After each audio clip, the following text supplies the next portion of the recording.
So we can log in,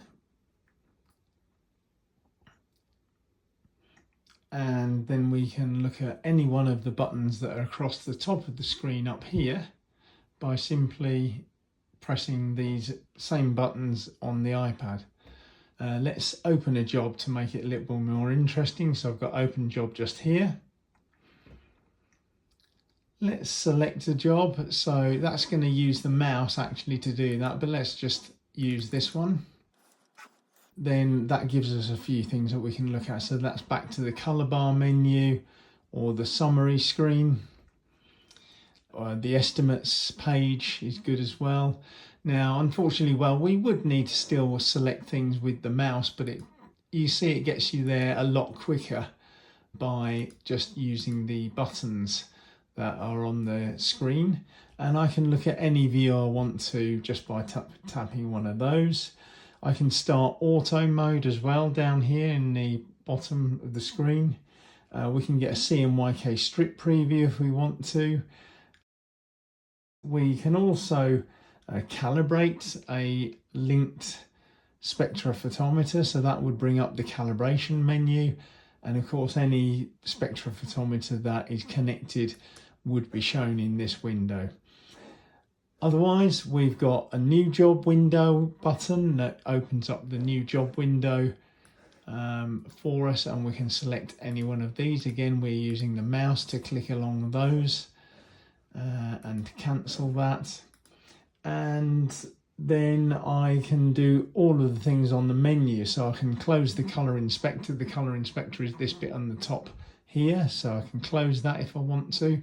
And the job menu, which is now this, which takes up all of the left hand side, I can close that by hitting the job menu button or the job window button, bring it back. Color inspector I can bring back as well. So that's all there. I can select all of the readings that are in the job. That's very easy to do as well. So I think I would select one and then select all. As you see, that's happened. We can check the synchronization status of the global print management system. If you're synchronizing your jobs to another pressSIGN instance, maybe a brand owner, for instance, you can check that very easily. So you've got a scan button as well at the bottom if you've got a linked automated spectrophotometer. So all of those things are available to you very easily. We've got a toolbar here. So at the top of the screen, now the toolbar is gone. If I bring it back, that's it come back. And we can open up the preferences window as well. So all of those things are very easy. Let's close the preferences window. I think I can just do that with the escape button. And then the job settings, we can look at job settings as well.